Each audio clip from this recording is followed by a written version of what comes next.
Gators. Today we're getting ready to make some snickerdoodles. Is snickerdoodles one of your favorites? Does anyone in your family love them but you never know how to make them? Don't worry, we're gonna make them today. You're back in the kitchen with the melanated homemaker on how to DIY and save a dime. I show you how to save your coins, do things yourself, and how to make life a little bit easier for you in so many aspects of it. So I am in the kitchen and we're getting ready to get it started. So let's get over to my counter and let's get this baking started. These are actually a gift from my neighbor. I brung them over some chocolate cookies and they loved them, right? And so ever since then, he's been like, you know, my favorite is Snickerdoodle. I got you. Let's make them some Snickerdoodle cookies. Let's get into it.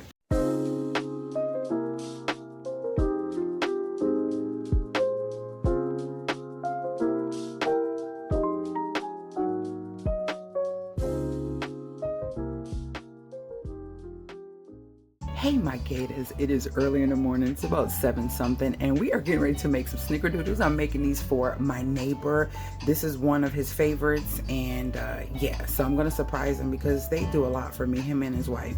So I'm gonna surprise him with some snickerdoodles. So if you love snickerdoodles, now you're gonna have the recipe and you can make them for yourself or for your loved one. So let's get into it. These are videos where you're cooking in the kitchen with me and kind of seeing me do everything. I'm so tired of this fast-paced world. Everything has to be fast, everything has to be a short. It's okay to put things in a short for people who need them in a splick of a time. I don't even know if that's a word, but anyways, but splick. We're gonna make some snickerdoodles, so let's get into it. So what we have, starting from the right, we have some Himalayan salt, and I kind of got that like just in here, and that's like a powdered form instead of the grinded granules. I noticed that they don't melt great in my baked goods, so I got it to like a powdered form. We have some crema tartar, and then we have some cinnamon, and then we have baking soda, vanilla, butter, brown sugar, white sugar, and 2 eggs. They have already been cracked, and I took that crazy nasty white stuff out of it. Yeah, don't like that. And then we have flour sitting here. So let's get into it. So simple, I promise you. Tell me in the comments when you make these, because I know you're going to love them. So let's make some snickerdoodles. We're going to start off by adding 2 sticks of softened butter, which equal out to be a cup of butter.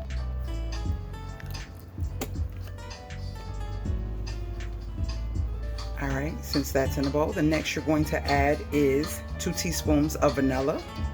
And I just like to use my cap. 1, 2. All right, so now we're gonna whisk this together. Get the butter and the vanilla incorporated. Get all that butter on the side.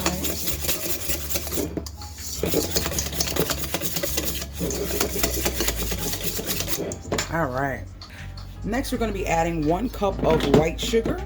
So we have that, and I use raw Zucker raw sugar, organic, non-GMO. So we're going to put 1, and we're going to put 2 halves in that. Then we're going to put the brown sugar, which is only 1/3 of a cup. I can smell the molasses. I make this myself, so if I forget to put it below, it should be on my cooking playlist. Just remind me to show you how to make your own brown sugar.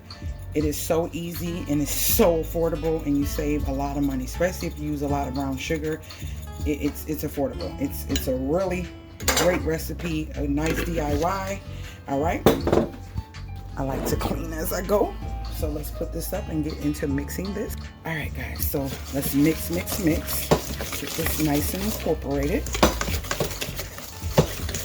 Now, the Zucker sugar is a thicker grain, so I will say that with some recipes, it doesn't do really well because it takes time to melt versus a granulated sugar. It's like a thicker grain, but I do love it. I haven't been having any problems, but in certain stuff, it does take a lot of longer heat to melt the sugar. So once that is mixed, the next step is we are going to add our eggs, and that's 2 eggs here that I cracked and took out the cores. I can't stand those. If you don't like cores, talk to me in the comments. I can't make an egg or make anything with egg and not take those cores out. It's just, I can't do it. So we're gonna mix. Yeah, we are halfway there already. We're halfway there already. I can't say that I don't like snickerdoodles, but now I like a sugar cookie, and they're a little bit different. I think it's because of the cream of tartar, but I will say that I do eat them, but it's not a preferred cookie. Like if I went to a cookie place, I'm usually going for the peanut butter or the chocolate or the white chocolate macadamian or, you know, chocolate chunk or something like that. And Snickerdoodle will probably be the last resort. Not that I don't like them, but that's not my preference. So yeah, let's move this flour. All right, so you're gonna get your sifter out, and sifting helps your items to become more fluffy, and it just does something to your baked goods.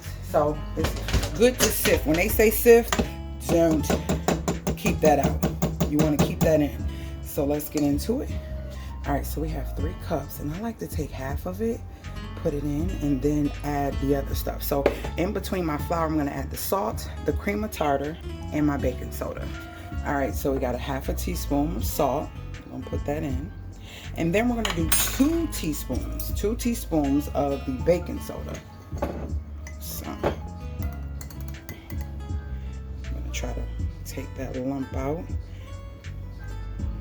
So that's 1. I'm going to have to mash this because these lumps are just, and that's 2. And this and the cream of tartar is what makes this Snickerdoodle do what it needs to do to give it that nice flaky crisp around the edges and then a nice chewy gooey inside. So next, the cream of tartar, we're going to be adding 2 teaspoons of that as well. So we're going to just do it just like this. Yeah, actually, because I don't want to overdo it. So we're going to do it on the side. Come on, cream of tartar. Okay, so that's 1. Let's do 2. And the substitution for this, remind me to give that to you as well. If you don't have cream of tartar, there is a substitution. So now we're going to add the other half, and we're going to sift. And I got these Cuisinart sifters from TJ Maxx. They were like $9 for 3 of them. I had to pay a little bit more because the ones I got before, I liked them. They were aesthetic, but they broke. They broke so fast and so easy. And I find myself gravitating to a lot of Cuisinart. And if you see your lumps, you could just go like this and it'll sift right through as well. That way you're not wasting anything. So boom, you can still see the granules of salt. All right, so let's get to the next step. All right, we're getting ready to mix this up and get this nice and incorporated. And then the next step is easy. We are done. That's it. That is it. That is it. That is it. So I'm just going to keep mixing this. I don't know if you want me to bore you with the mixing, but I'm going to keep mixing this, and then we're going to come right back once this is all mixed. But I guess I'll continue because that way you can see the full effect of how it looks, because sometimes people get nervous when they're cooking because they don't know if something is turning out right. And I guess I don't want to mix it and then come back and it's all mixed. So I want you to see the whole process of the mixing. I'm sorry if my hand is in the way. We're gonna get this recording down pat. We're gonna get it because I'm against the counter, so the camera is like right there in front of the bowl. So this is what it's going to look like. We want to mix that really well. So we're gonna mix. You don't need a mixer for this. That's the good part.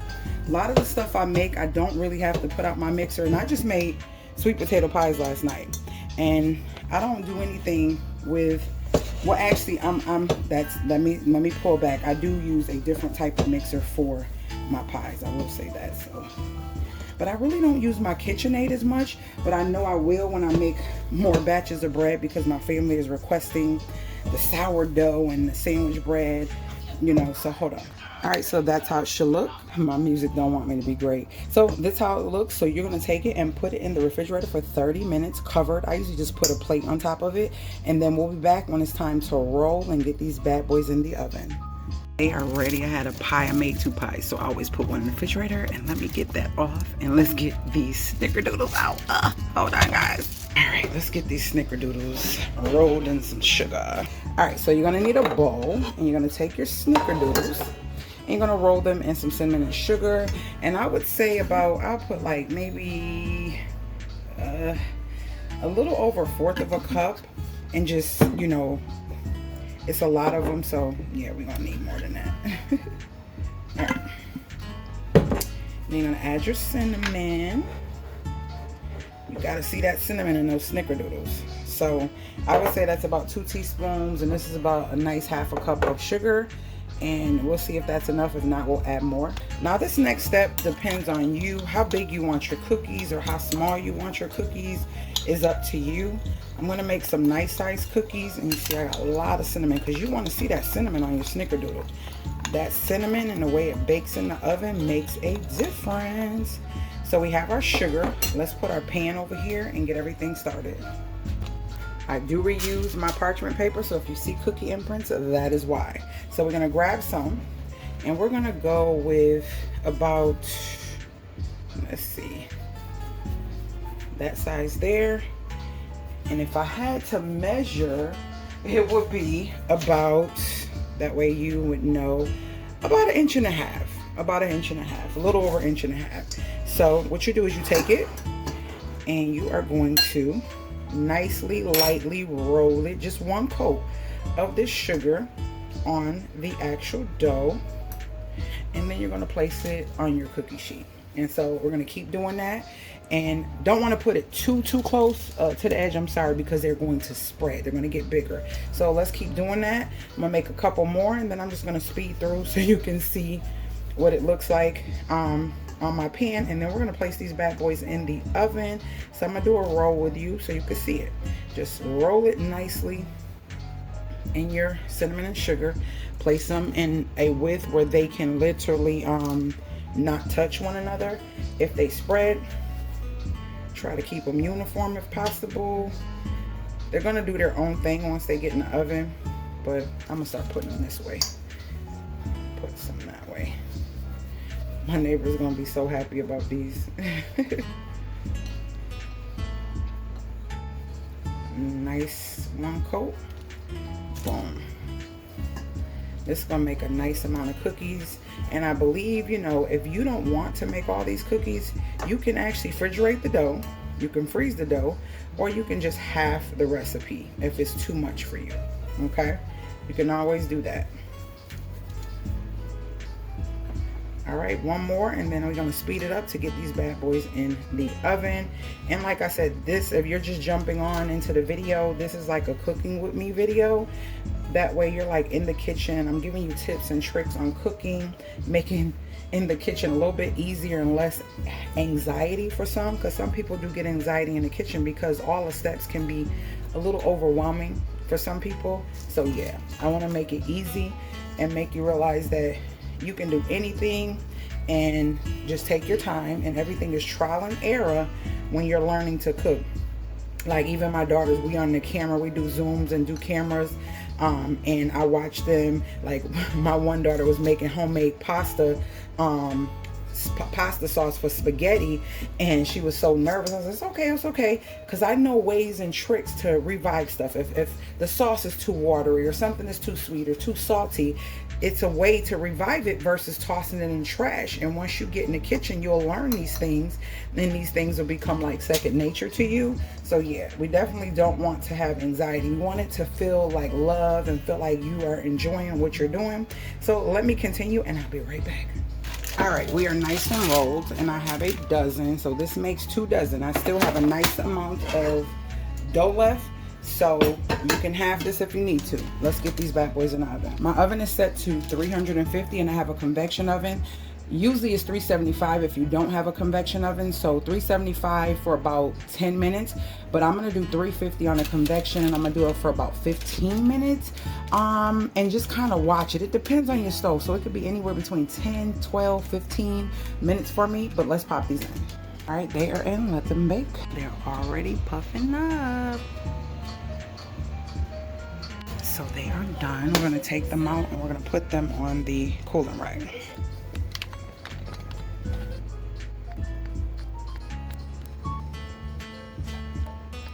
All right, while those are cooling, I'm gonna roll the second batch, and we're gonna grab one and show you how they look in the inside. So stay tuned, continue watching. Now, as you see, these cookies are puffy, but they're very soft, like eerie soft, right? So what I did with the next batch, I'm gonna show you the difference of how they bake. That's if you're looking for a certain consistency cookie. So let me show you what I did. The other ones, I kind of flattened them. So instead of putting them in the oven like a ball, I put them in flat, and I'm gonna show you the difference when these bake versus those, so that way you will know which type of cookie you're looking for. When I tell you these are amazing, this is a fluffy, crispy edge, but so soft and moist in the inside. So let's put these in. These are almost done. So see, these spread more when they are flattened, just a little bit more, giving a bigger cookie versus a higher, fluffier cookie. So let's take these bad boys out. All right, so these are flatter than the other ones. You can see the difference. So if you're looking for a flatter, more crisp cookie, you want to flatten them before you put them in. That'll be better for you. If you want a crisper on the outside, soft on the inside, I like just a little crisp on the outside with a puff in the inside, and my neighbor kind of likes them anyway. It doesn't even matter. But yeah, so that's why I made this like this, because I like mine just a little bit, I don't know, a little bit flatter. So I'm gonna keep this batch, and the other batch is going to go for my neighbor. So that's what they look like. I hope you guys enjoyed this video. I'm going to actually let these cool, and I'll be right back in like a couple minutes. Well, it's gonna be a couple seconds for you to show you what it looks like when they are flat in the inside and you bake them. I mean, when they're flat when you bake them, and how they look on the inside. All right, guys. They do when you put them in flat, and that's how you know they're almost ready. And for my neighbor to pick up the cookies. This is a surprise because he said it was his favorite, and they're always doing great stuff for me. So I'm like, I'm going to bless them with the cookies. Here we go. Here we go. Hold on.